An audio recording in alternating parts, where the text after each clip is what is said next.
بسم الله الرحمن الرحيم، وبه نستعين، والصلاة والسلام على أشرف المرسلين سيدنا محمد وعلى آله وأصحابه الأخيار وسلم تسليما كثيرا. ازيكم حبايبي؟ عاملين ايه؟ وحشتوني يا أحلى حبايب وأحلى اخوات وأحلى متابعين من امبارح للنهاردة. النهاردة كل سنة وانتم طيبين، 25 رمضان.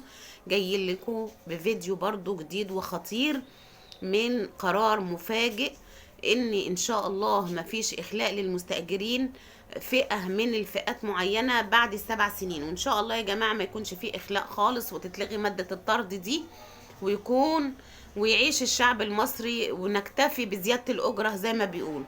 تعالوا معانا نشوف الفيديو بتاعنا واسمعوا الكلام الحلو النهاردة. وأي حاجة أنا بسمعها وبشوفها بحس إنها بتسعدني، فبالتالي بجيبها واقول لكم عليها عشان تبقوا نبقى سعداء مع بعض ونبقى كلنا مبسوطين. خليكم معانا لحظات. تعالوا مع بعض بقى نسمع المفاجأة المدوية في قانون الإيجار القديم. الإيجار القديم مقترح يمنع طرد المستأجر وزوجته حتى بعد انتهاء المدة. السلام عليكم ورحمة الله وبركاته. ملف قانون الإيجار القديم في مصر رجع يتصدر الكلام من جديد، وبدأ يثير جدل كبير بين الملايين من الملاك والمستأجرين. ناس كتير خايفة من فكرة الطرد بعد سنوات طويلة قضوها في نفس الشقة، وناس تانية من الملاك شايفة ان الإيجارات القديمة بقت ظلم ليهم بسبب قيمتها القليلة جدا. وفي وسط الجدل ده خرج الإعلامي خالد أبو بكر بتصريحات جديدة اعتبرها البعض مفاجأة، لأنه طرح فكرة مختلفة لحل الأزمة بدون ما يحصل ظلم لأي طرف. خلال ظهوره في برنامج حبر سري مع الإعلامية أسماء إبراهيم على قناة القاهرة والناس، اتكلم خالد أبو بكر عن مشروع القانون الجديد الخاص بالإيجار القديم، وقال بصراحة إنه مش موافق على القانون بصيغته الحالية، لكنه في نفس الوقت أكد احترامه الكامل للدولة وللقانون لو تم إقراره بشكل رسمي. لكن المفاجأة كانت في اقتراحه لحل وسط يحقق التوازن بين المالك والمستأجر. المفاجأة حماية المستأجر وزوجته من الطرد. خالد أبو بكر اقترح إضافة مادة واحدة فقط في القانون، والمادة دي تنص على عدم طرد المستأجر الأصلي وزوجته من الشقة يفضلوا ساكنين فيها حتى وفاتهم، لكن في المقابل يتم رفع قيمة الإيجار بشكل عادل يرضي المالك. ما ده اللي احنا عملناه، بمعنى آخر ده اللي المحكمة الدستورية قالت عليه. الكبير في السن يفضل في بيته والمالك يحصل على إيجار مناسب. المفاجأة التانية إن الاقتراح ده لا يشمل الأبناء، يعني الأبناء ممكن يخرجوا من الشقة بعد انتهاء مدة العقد، لكن المستأجر الأصلي وزوجته فقط هم اللي يتم استثنائهم من الطرد. وهو شايف إن ده حل إنساني، خصوصا لو الزوجين كبار في السن. وقال مثال واضح، لو راجل ومراته وصلوا ل60 سنة ينفع نطردهم فجأة ويروحوا فين؟ وفي نفس الوقت خالد أبو بكر اعترف إن في مشكلة كبيرة عند الملاك في شقق موجودة في مناطق راقية جدا في القاهرة، مثل الزمالك والمهندسين والدقي والمعادي، والإيجار فيها ممكن يكون بجنيهات قليلة جدا رغم إن قيمتها الحقيقية بالملايين. عشان كده قال إن من حق المالك يحصل على عائد عادل من ملكيته. ومن ناحية تانية دخل البرلمان على الخط. النائب عاطف المغاوري أعلن أنه هيتقدم وهيقدم تعديل شامل للقانون، وهو شايف أن بعض مواد القانون الحالي تميل بشكل كبير لصالح الملاك وتتجاهل حقوق المستأجرين اللي دفعوا مبالغ كبيرة زمان زي الخلو. كمان طلب بمراجعة بعض الأحكام القديمة الصادرة من المحكمة الدستورية العليا.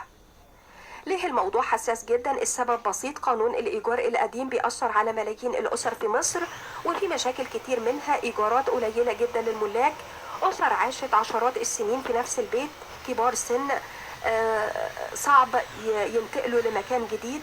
عشان كده أي قرار في الملف ده ممكن يعمل توتر اجتماعي كبير لو ما كانش فيه توازن.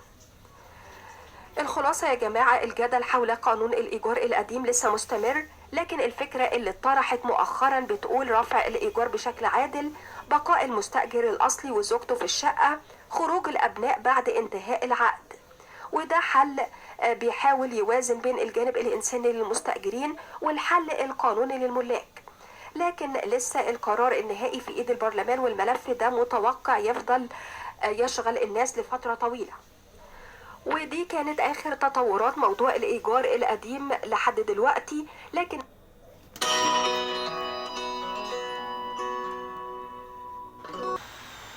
تعالوا مع بعض يا جماعة نسمع برضو آخر تطورات قانون الإيجار القديم. وزي ما سمعتوا احنا سمعنا جزء من اللي حاصل على الساحة واللي داير واللي ان شاء الله يتنفذ على أرض الواقع. المستشار محمد فهمي حكم جديد لصالح المستأجرين. طبعا هو جايب أخبار جديدة من محكمة القضاء الإداري لصالح المستأجرين. تعالوا مع بعض نسمع الحكم الجديد اللي جاي من محكمة القضاء الإداري.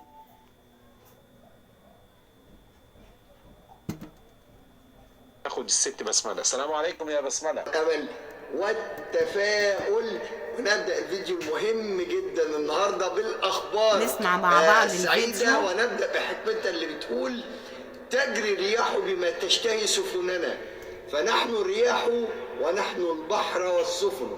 وأحكام جديدة من المحكمة الإدارية العليا تنصف المستأجرين وتحميهم من الطرد عند الطعن على القرارات الإدارية للمحافظين بالقيم الإيجارية الجديدة. الخلاصة أن المحكمة الإدارية العليا ده حكم جديد يا جماعة، أحكام حديثة قالت فيها أن الطعن الإداري لا ينازع في الأجرة مباشرة، ولكنه ينال من أساسها القانوني ويجرد المالك من الاستناد إلى القرار الإداري كسبب للطرد إلى أن يقول القضاء الإداري كلمته. أحكام المحكمة الإدارية عليها قررت تقرير أسبقية الطعن الإداري وعلوه على أي نزاع مدني مبني على آثاره. ده يعني أن الطعن على القرارات الإدارية للمحافظين بتقرير القيم الإيجارية الجديدة يعلو على أي دعوة طرد قد يرفعها المالك على المستأجر. وده في الطعن رقم 231 لسنة 33 قضائية إدارية عليا قضت فيه المحكمة بأنه متى كان مصدر الحق أو الالتزام اللي هو الالتزام القيم الإيجارية الجديدة قرارا إداريا، فإن الطعن على هذا القرار يسبق أي منازعة أخرى تترتب على آثاره. يعني يسبق أي دعوى طرد ترتبت على القيم الإيجارية الجديدة، ولا يجوز الاحتجاج بآثاره اللي هو آثار القرار الإداري اللي هي القيم الإيجارية الجديدة أمام القضاء المدني قبل الفصل في مدى مشروعيته. يعني قبل ما تقول القضاء الإداري بأحكام نهائية فإذا كانت هذه قرارات مشروعة من عدم، إذا أي مالك لا يستطيع طرد أي مستأجر طالما أن هناك طعن إداري على القرارات الإدارية للمحافظين بالقيم الإيجارية الجديدة. نقول تاني الحكم المحكمة قالت في الطعن رقم 231 لسنة 33 قضائية إدارية عليا قضت فيه المحكمة بأنه متى كان مصدر الحق أو الالتزام قرارا إداريا فإن الطعن على هذا القرار يسبق أي منازعة أخرى تبنى على آثاره، ولا يجوز الاحتجاج بآثاره أمام القضاء المدني قبل الفصل في مدى مشروعيته. وكمان الحكم في الطعن رقم 1684 لسنة 40 قضائية إدارية عليا قررت المحكمة أن العبرة في تحديد الاختصاص تكون بمصدر النزاع، فإذا كان القرار الإداري هو المنشئ للأثر القانوني أو المالي زي القرار الاداري بتاع المحافظين بتقرير الاثر المالي اللي هي القيم الايجاريه الجديده، تمام، فان ولايه مجلس الدوله تكون قائمه ويغدو اي نزاع مدني لاحق اللي هي دعوى الطرد فرعا متوقفا على الفصل في مدى مشروعية القرار. طب أحكام النقد الجديدة قالت حاجة في الموضوع ده؟ قالت إيه أحكام النقد؟